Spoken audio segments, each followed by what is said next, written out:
The Galactic Council had existed for 12,000 cycles, and during this time they had seen many civilizations rise and fall. 47 different species now called themselves members of this grand organization that stretched across the known galaxy. They had rules for everything and systems that kept peace among the stars. Trade routes connected thousands of worlds, and diplomatic channels ensured that conflicts were resolved through words rather than weapons. The Council took pride in their achievements and believed they had seen everything the universe could offer. They were wrong about that, and they would soon learn just how wrong they had been. The Earth vessel called Horizon emerged from faster-than-light travel near the Council's greeting station. Commander Lisa Morgan stood on the bridge watching the massive alien structure fill their view screen. She had spent 20 years in Earth's space program and had dreamed of this moment since childhood. Her crew of 35 people represented the best that humanity had to offer, and they were about to make first contact with an ancient galactic civilization. The greeting station was enormous and shaped like a spinning wheel, with lights that pulsed in colors Lisa had never seen before. It made their ship look like a toy by comparison. Lieutenant Paul Harris turned from his console and spoke in a calm voice. The alien station was sending them a greeting message, and it was coming through in perfect English, which surprised everyone on the bridge. Lisa gave the order to respond, and within moments a being appeared on their main screen. The creature was tall and thin, with 4 arms and skin that looked like oil floating on water. Its eyes were large and dark and seemed to take in everything at once. The translator device it wore around what Lisa assumed was its neck spoke for it in a pleasant tone. Ambassador Velrin of the Korath Collective welcomed the humans to the galactic community. The being explained that the Council had been monitoring Earth's progress ever since humans had achieved faster-than-light capability 3 months earlier. Lisa felt a slight chill at that revelation but kept her diplomatic smile in place. Velrin continued to explain that all new species underwent a series of assessments to determine their place within the Council structure. These tests would measure military strength and technological development and cultural stability. Based on these results, humanity would receive what Velrin called a tier classification. Lisa asked what this tier system meant, and Velrin seemed pleased to explain. The galaxy's civilizations were ranked from Tier 5 at the bottom to Tier 1 at the top. Most new species started at Tier 4 or 5, and it usually took centuries for them to climb higher. The tier determined everything from voting rights to territorial claims to access to advanced technologies. Currently, only 3 species held the coveted Tier 1 position, and they had maintained this status for thousands of years. The Korath were one of these 3, along with the Zenthari Empire and something called the Morpheus Collective. The assessment process began immediately and continued for 3 weeks. Council inspectors came aboard the Horizon and examined every system. They tested the ship's weapons and shields and engines. They interviewed crew members about Earth's history and culture and technological capabilities. They were polite but thorough, and Lisa got the sense that they had done this thousands of times before. The inspectors seemed particularly interested in human conflict resolution methods and governmental structures. Lisa answered their questions honestly and provided access to Earth's public databases as instructed by her superiors back home. When the assessment concluded, Ambassador Velrin invited Lisa to witness the Council's decision. She found herself in a massive chamber where representatives from all 47 species gathered. The room was designed like an ancient amphitheater with seats rising in circular tiers around a central platform. Beings of every imaginable shape and size filled the space. Some breathed oxygen like humans, while others existed in special environmental suits. There were creatures made of rock and others that seemed to be composed of pure energy, contained in crystalline shells. Lisa felt very small and very young standing among these ancient civilizations. Velrin took the central platform and addressed the assembly. The ambassador's voice carried clearly through the chamber's acoustic design. Humanity's assessment results were acceptable, though not impressive. Their technology was rated as Tier 4 level, with some aspects approaching Tier 3. Human weapons relied on kinetic energy and early-stage directed energy, which the Council considered primitive. Their ships used fusion drives rather than the more advanced antimatter or zero-point energy systems. Human culture showed promise but lacked the refinement that came with millennia of peaceful development. Councillor Thane of the Zenthari Empire spoke next. The reptilian being's scales caught the light as it moved, and its voice carried an authority that came from ruling star systems for thousands of years. Thane asked for Velryn's recommendation regarding humanity's classification. Velryn did not hesitate and stated that humans should be granted Tier 4 status. They would receive a small territory in the outer rim of the galaxy, where they could establish colonies and trade outposts. In 500 cycles, the Council would perform another assessment to determine if humanity had advanced enough for reclassification. The vote happened quickly, and the result was unanimous. Every species agreed that Tier 4 was appropriate for these newcomers from Earth. Lisa felt a mix of pride and disappointment. She had hoped for a higher classification, but understood that humanity was being judged against civilizations thousands of years older. The Council granted Earth one representative on something called the Junior Council, which had limited authority. Humans would have access to basic trade routes and could purchase certain technologies from Council markets. Most importantly, they were now protected under Council law, which meant other species could not attack Earth without facing consequences. Lisa returned to the horizon and prepared for the journey home. She would report that first contact had been successful, and that humanity now had a place among the stars. The Council seemed fair and reasonable, even if they were somewhat condescending toward younger species. Earth's leaders would be pleased with the territory grant and the trade opportunities. Everything had gone according to plan, and humanity's future looked bright. What Lisa did not know was that the Council had made assumptions based on incomplete information. They had measured human technology and military capability against their standard metrics. They had asked questions about government and culture, and received honest answers. But they had not thought to dig deeper into Earth's history.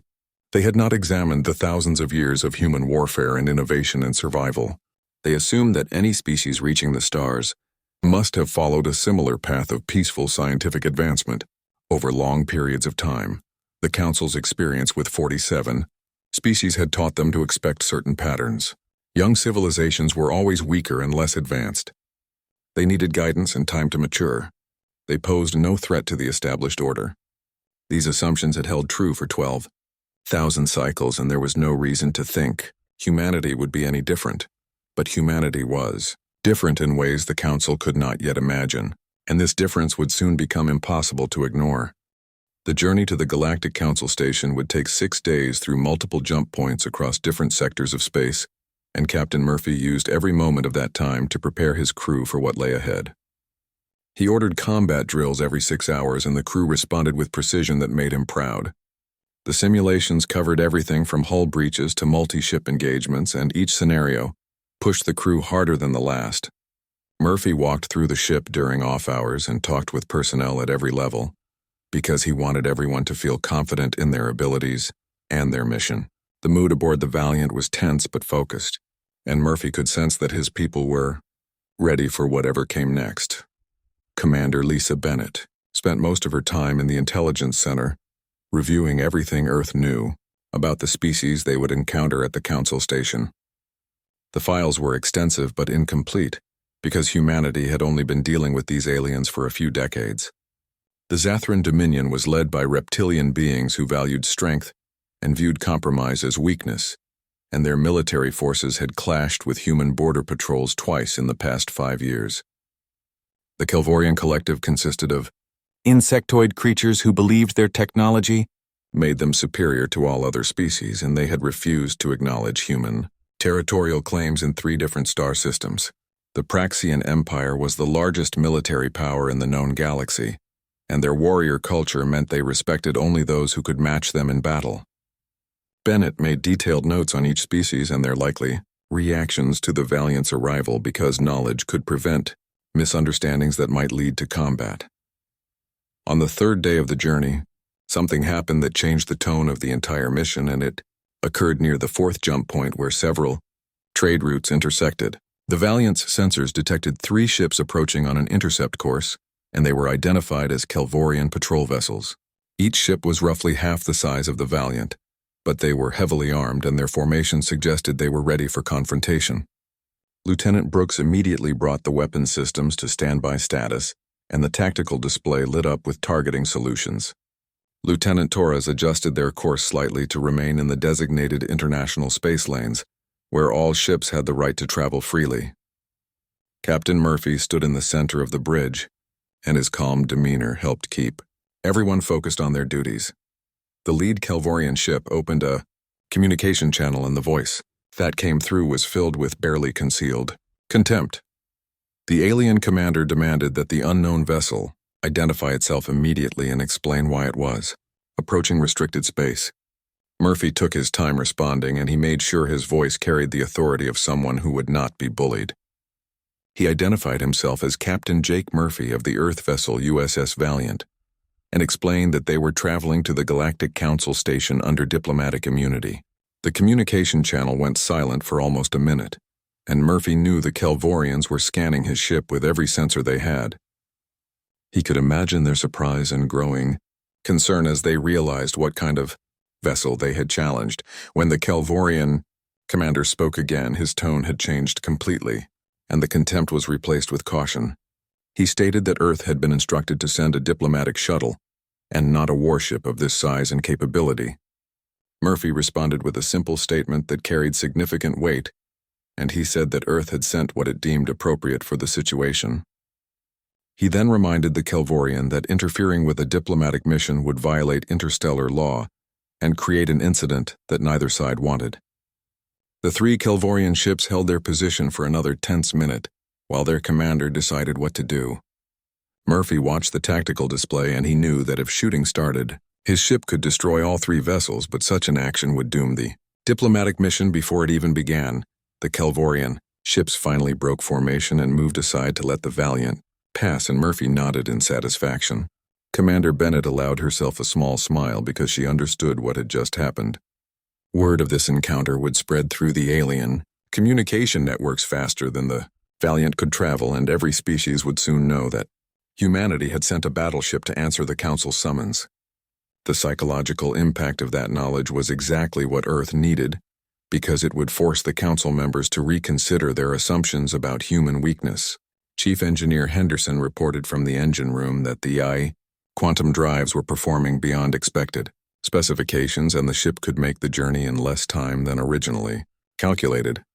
Dr. Carter sent a message from medical saying that crew morale remained high despite the tension, and no one had reported stress-related issues. As the Valiant continued through each jump, more alien vessels detected their presence and attempted to scan them from a distance. A Zathran destroyer followed them for 3 hours through one sector, before finally breaking off, when Murphy had Lieutenant Brooks lock targeting sensors on the trailing ship. 2 Praxian cruisers watched from a nearby moon as the Valiant passed through their territory, but they made no move to intercept or communicate.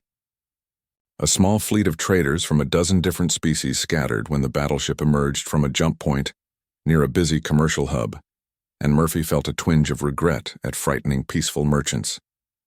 However, the mission required that the galaxy see Earth's strength, and every encounter reinforced that message. The 5th day of travel, the entire region of space knew about the human battleship heading to the Council station, and the news networks of multiple species were broadcasting updates about the vessel's progress. Some species expressed outrage at what they called human arrogance, while others quietly admired the bold move.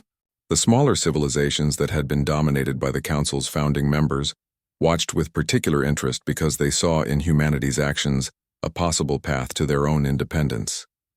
Lieutenant Torres reported that they would reach the Council station on schedule, and she had already calculated the optimal orbit for maintaining a defensive position if needed. Lieutenant Brooks had compiled a threat assessment of the station's defense fleet, and he believed the Valiant could hold its own against anything currently stationed. There, Captain Murphy called a final briefing for the senior staff, and Ambassador Morrison joined them to review the diplomatic strategy. Morrison explained that her goal was to establish Earth as an equal partner in galactic affairs rather than a subordinate power that followed orders. She acknowledged that arriving in the Valiant sent a strong message, but she also warned that they needed to be careful not to provoke an actual military response. Murphy assured her that his orders were to protect the diplomatic mission and not to start a war. But he also made it clear that he would defend his ship and crew if threatened. The meeting ended with everyone understanding their roles and the challenges ahead. The USS Valiant made its final jump, and the Council station appeared on the view screen in all its ancient glory, and the massive structure hung in space like a monument to galactic civilization. Captain Murphy took a deep breath and gave the order to proceed to standard. diplomatic orbit, and the battleship moved forward, while every sensor on the station and every ship in the area tracked its approach with a mixture of fear and fascination. The Council station hung in space like a massive crystalline flower, and each of its 12 petals represented one of the founding species that had built the structure 3,000 years ago.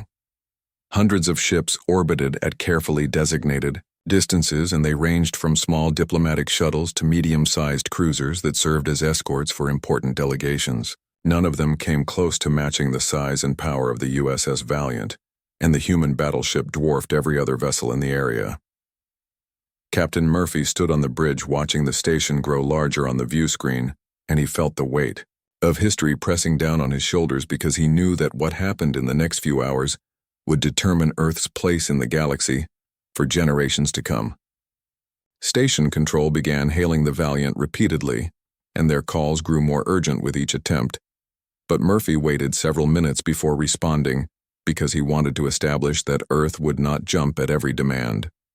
When he finally opened the communication channel, his voice was calm and professional, and he requested docking clearance under standard diplomatic protocols. The station controller sounded panicked when he responded, and he stated that the Valiant could not dock because it was too large and too heavily armed. The controller insisted that bringing such a warship to the station violated Council regulations, and he demanded that the humans leave immediately. Murphy glanced at Commander Bennett, and she shook her head slightly to indicate that the controller had no real authority to enforce such demands. Murphy kept his voice level and reasonable when he replied, and he pointed out that Earth had been summoned to appear before the Council by official order. He stated that the Valiant would maintain a standard orbit at the designated diplomatic distance, and he informed the controller that Earth's delegation was ready to present itself whenever the Council wished to receive them. The communication channel went silent, and Murphy knew that chaos was erupting in the station's control center as various officials tried to decide how to handle this unexpected situation. Commander Bennett monitored the tactical displays, and she reported that 12 ships from the station's defense fleet were moving into intercept positions around the Valiant. The alien vessels were powering up their weapons, but they maintained a cautious distance because none of them wanted to be the first to open fire. Lieutenant Brooks tracked each of the defense ships, and he calculated firing solutions for all of them, in case the situation turned violent. Murphy ordered shields raised to full power, but he kept all weapons on standby status because he wanted to make it clear that the Valiant was prepared to defend itself, but was not seeking combat. The massive battleship settled into a perfect orbit, and it cast a shadow over several smaller vessels that had been parked nearby. Inside the ship, the crew waited with professional discipline, and everyone knew they were moments away from either successful diplomacy or devastating warfare. The bridge was quiet except for the soft beeping of sensors and the occasional status report from various departments. 2 hours passed in tense silence, and during that time the Valiant simply held its position without making any aggressive moves or threatening gestures. Murphy refused 3 more demands from station control to withdraw, and each time he calmly repeated that Earth had been summoned and had arrived as requested. He could see on the long-range sensors that more ships were arriving in the system, and several of them were major warships from different Council species. The Praxian Empire had sent 2 heavy cruisers, and the Zathran Dominion dispatched a carrier group that included 6 support vessels. Murphy understood that the Council was preparing for potential combat, but he also knew that the presence of so many witnesses meant that any attack on the Valiant would be seen across the entire galaxy. Finally, a new voice came over the communication system, and this one carried real authority that cut through all the confusion and panic. The speaker identified himself as Council Speaker Vorn of the Zathran Dominion, and he was the elected leader of the entire Galactic Council. His voice was cold and formal when he stated that the Valiant's arrival had caused considerable concern among the Council members. Speaker Vorn said that this display of military force was not appreciated, and he implied that Earth had made a serious diplomatic mistake. Murphy took a moment to consider his response because he knew that his next words would set the tone for everything that followed. Captain Murphy chose his words carefully, and he spoke with respect but also with firmness that made his position clear. He acknowledged that the Valiant was indeed a warship, but he pointed out that Earth had received a summons that was phrased as a demand rather than an invitation. He noted that the Council's message had been threatening in tone, and had given Earth no choice in whether to appear. Murphy stated that if the council had wished to dictate the terms of Earth's arrival, then perhaps their summons should have been less hostile. The communication channel was silent for a long moment, and Murphy imagined Speaker Vorn and the other council members trying to process the fact that a human was speaking to them as an equal, rather than as a subordinate. When Speaker Vorn responded, his voice was carefully controlled, and he said that the council had deliberated and would receive the human delegation in 4 hours. He stated that Captain Murphy could bring an escort of 6 personnel to the council chambers, and he emphasized that the Valiant must remain in orbit under constant observation. Murphy agreed to these terms and closed the communication channel, and then he turned to face his senior staff who had been listening to the entire exchange. Commander Bennett looked relieved that shooting had been avoided, but she also appeared concerned about what would happen in the council chambers. Lieutenant Brooks reported that the Defense Fleet ships were standing down from combat readiness, but they were maintaining their positions around the Valiant. Dr. Carter sent a message asking if the captain needed medical personnel to accompany the delegation, and Murphy replied that he was bringing her along specifically for her expertise in understanding alien psychology. Captain Murphy assembled his delegation with careful thought about what message each person would send to the council, and he chose Ambassador Claire Morrison to lead the diplomatic effort because that was her area of expertise. Commander Bennett would attend as military advisor, and her presence would remind the council that Earth understood the balance between diplomacy and force. Lieutenant Brooks was selected for tactical assessment, and his trained eye would evaluate the council chambers for potential threats. Dr. Carter would observe the various alien species and provide insight into their reactions and psychological states.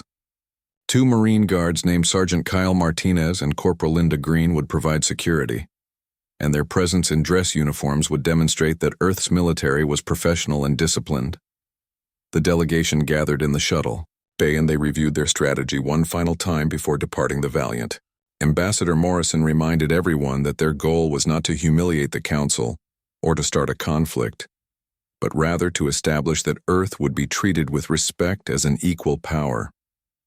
She explained that the council members had spent millennia dealing with species that either submitted to their authority or were crushed by their military might, and humanity represented something new that they did not know how to handle. The shuttle detached from the Valiant and began its approach to the station docking ports, and Murphy watched through the viewport as they drew closer to the ancient structure where Earth's fate would be decided.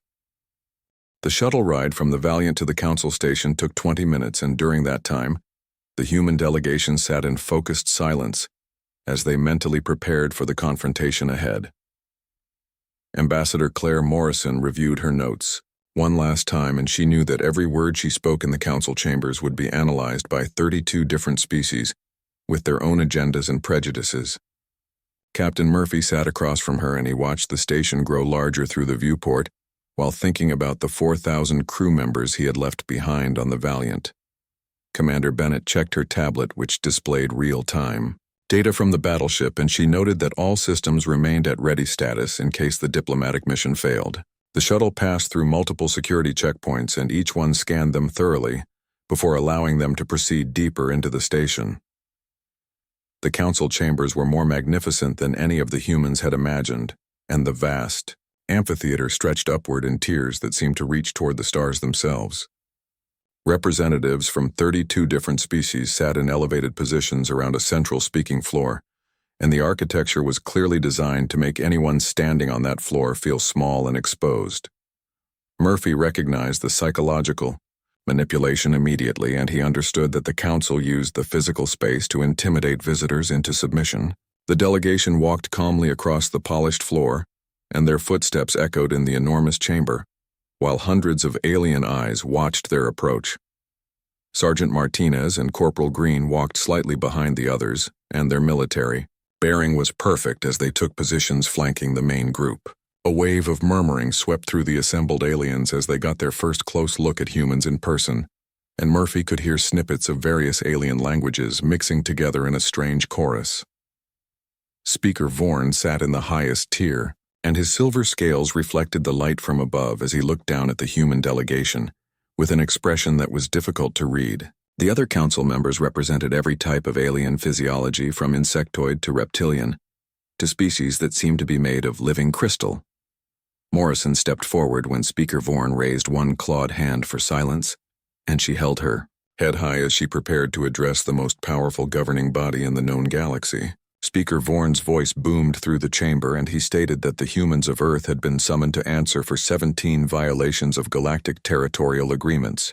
He listed charges that included unauthorized military buildup and aggressive expansion into protected space sectors, and he demanded to know how Earth would answer these accusations. The tone of his speech made it clear that the Council expected apologies and promises of future compliance, and Murphy could see that several alien delegates were already smiling in anticipation of watching the humans grovel. Ambassador Morrison waited until the chamber was completely silent before she responded, and her voice carried clearly through the space without any trace of fear or uncertainty. Morrison stated firmly that Earth rejected all charges as baseless and prejudicial, and she explained that humanity had expanded only into unclaimed space or areas where previous human presence had been established. She pointed out that building a defensive military was the sovereign right of any independent species, and she noted that Earth faced constant threats from pirates and aggressive neighbors.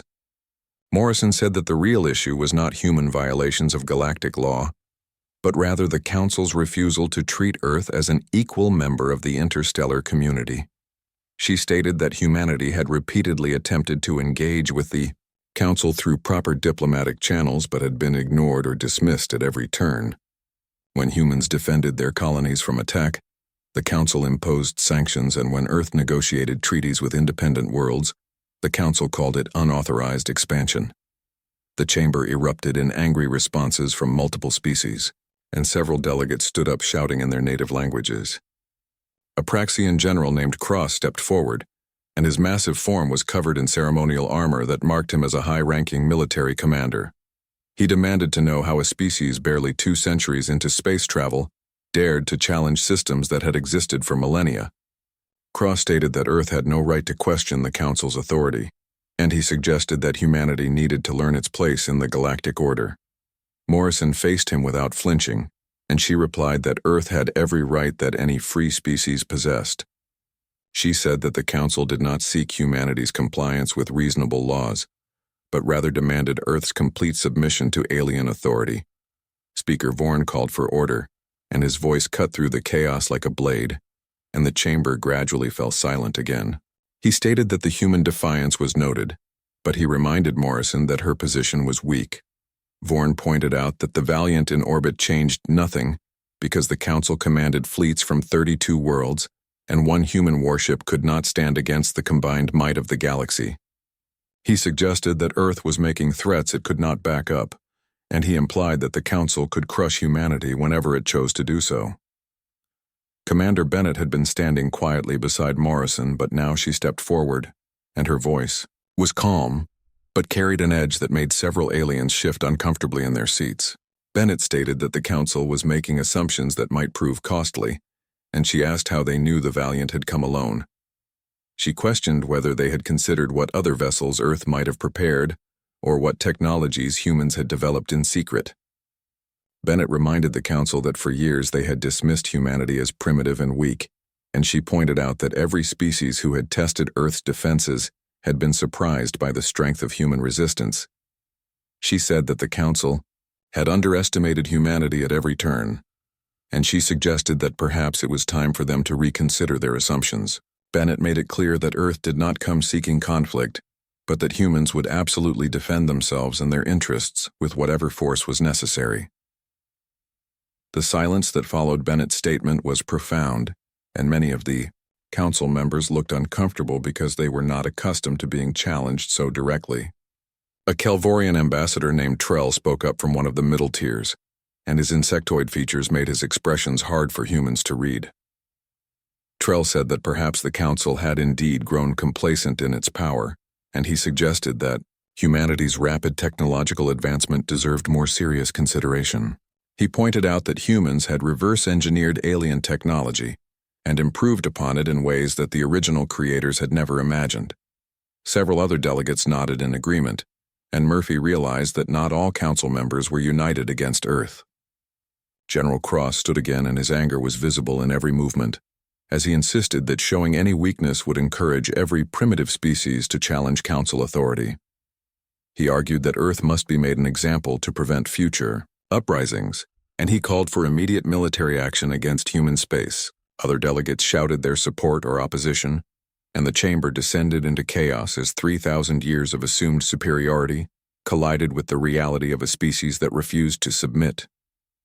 Speaker Vorn watched it all with calculating eyes, and Murphy could see the leader weighing options and considering consequences that went far beyond this single confrontation. Ambassador Morrison raised her voice over the noise, and she stated that Earth sought trade and cooperation, and peaceful coexistence with all species. She said that humans had no desire to overthrow the Council or to dominate other civilizations, but they would no longer accept being treated as inferior beings. Morrison explained that the choice of what relationship existed going forward belonged entirely to the Council, and she made it clear that Earth was prepared for either friendship or conflict. The chamber fell silent again, and Speaker Vorn announced that the Council would adjourn to deliberate in private. He stated that the human delegation would be summoned again the following day to hear the Council's decision, and his tone suggested that those deliberations would be intense and possibly violent. The human delegation left the chambers, and they maintained their professional composure until they were back aboard the shuttle, heading toward the Valiant. Only then did Captain Murphy allow himself to release the breath he had been holding, and he looked at his team with pride. They had stood before the most powerful beings in the galaxy, and had not backed down or shown fear in whatever happened. Next, humanity had made its position clear to everyone watching. The USS Valiant maintained its orbit through the long night, while the galaxy around the Council station buzzed with activity and tension. Captain Murphy stood in the observation deck watching distant ships move through space, and he knew that multiple species were positioning military assets in case the situation turned violent. Commander Bennett brought him regular updates from Earth. Command and the news was both encouraging and concerning because 3 more human battleships had quietly moved to strategic positions within 2 jumps of the Council station. The message was clear to anyone paying attention, and it stated that humanity would not stand alone if conflict erupted.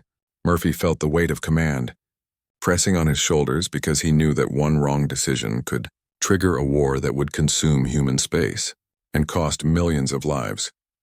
In the Council chambers, the debate raged through the night, and various species argued their positions with passion that sometimes bordered on violence.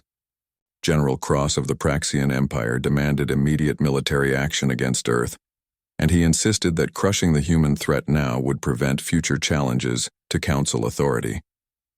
He pounded his armored fist on the table and declared that allowing Earth to defy the Council would encourage every minor species to believe they could do the same.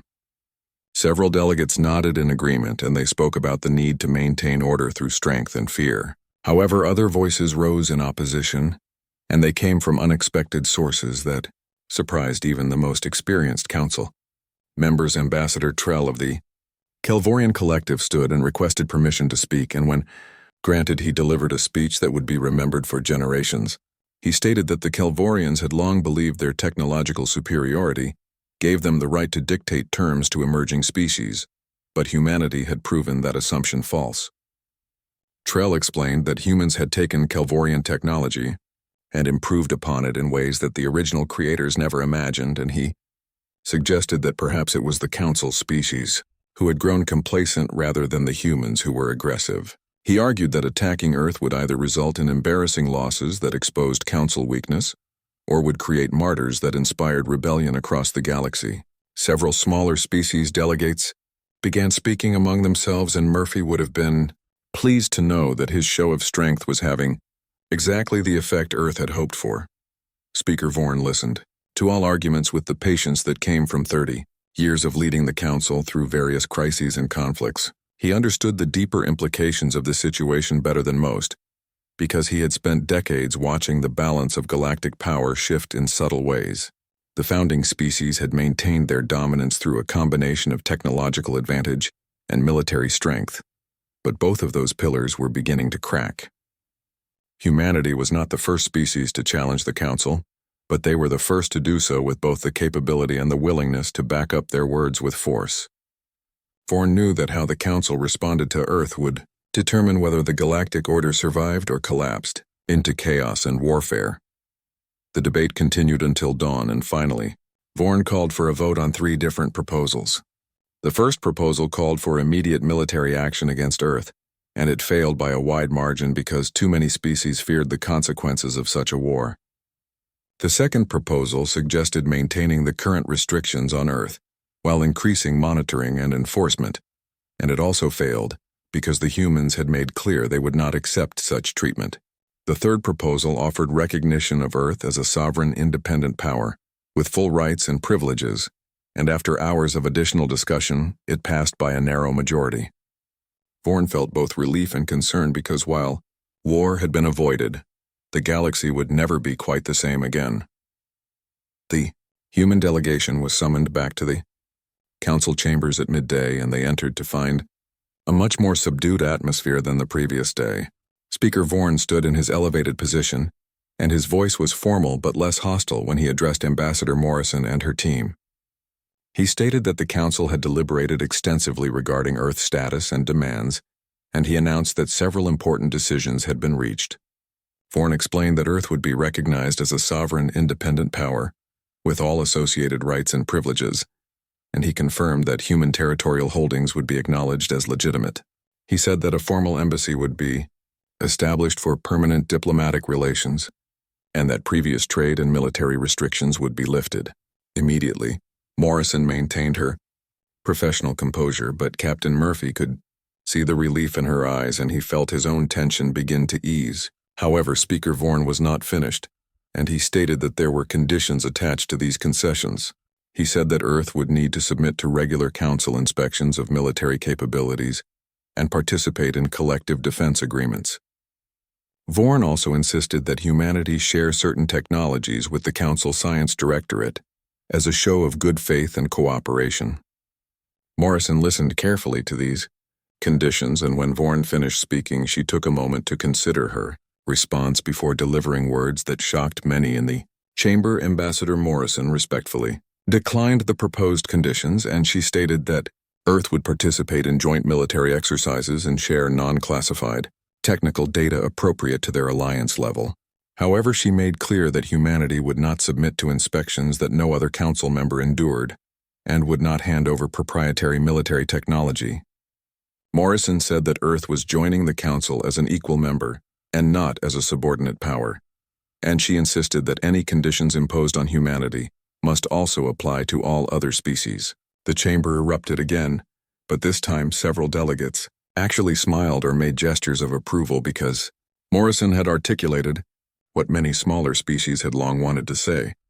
A small delegate from the Deltarian species stood and spoke in a high-pitched voice that nevertheless carried authority and wisdom. She stated that Morrison was correct, and that imposing special conditions on Earth would prove the human accusations of inequality were justified. The Deltarian pointed out that if the Council truly believed in the principles it claimed to uphold, then all members must be treated by the same standards. Other delegates from minor species began voicing support, and Vorn realized that this issue had become about more than just humanity. The Council spent another 3 hours debating and revising the terms until finally a compromise was reached that satisfied most parties involved. Earth would participate in mutual technology exchange programs that were voluntary rather than mandatory, and humanity would follow standard military transparency protocols that applied equally to all council members. Humans would join collective defense initiatives and contribute forces to peacekeeping operations when appropriate. In return, Earth gained full voting rights on the Council and protection under collective security agreements that meant an attack on human space would be treated as an attack on all member species. Ambassador Morrison accepted these terms, and she signed the treaty documents that would govern Earth's relationship with the galactic community for the foreseeable future. 3 days later, the USS Valiant prepared to depart, and Captain Murphy stood on the bridge watching the Council station recede in the distance. The mission had succeeded beyond what many had thought possible, and humanity had crossed a threshold that could never be uncrossed. Earth was no longer a minor player that could be bullied or dismissed, but rather a recognized power that commanded respect through strength and determination. Commander Bennett reviewed the treaty one final time, and she remarked that they had accomplished something remarkable. Murphy agreed, but he also reminded his crew that this was just the beginning, because now Earth had to prove every day that they deserved the recognition they had demanded. The Valiant turned toward home in its quantum drives, engaged with a flash of light that dozens of alien vessels watched. With new respect and perhaps a touch of fear, the journey back took 6 days, and during that time Murphy reflected on how much had changed in such a short period. Lieutenant Torres noted that alien vessels no longer challenged their passage through jump points, and several species actually hailed them with respectful acknowledgments. Lieutenant Brooks observed that the tactical situation had shifted dramatically because Earth now had allies and partners rather than just potential enemies. Dr. Carter compiled reports showing that crew morale had never been higher because everyone understood they had participated in a historic moment. When Earth appeared on the view screen, Murphy felt emotions he could not quite name, and the planet looked more beautiful than he remembered. An honor guard of 12 human vessels met them in orbit, and President Hayes transmitted personal thanks to the entire crew for their service. News broadcasts showed celebrations across Earth and its colonies because humanity had finally achieved the recognition and respect they had fought for. The USS Valiant docked at its home station, and the crew disembarked to a welcome that would be remembered for generations because they had gone expecting to fight for respect and instead found that showing strength was a no.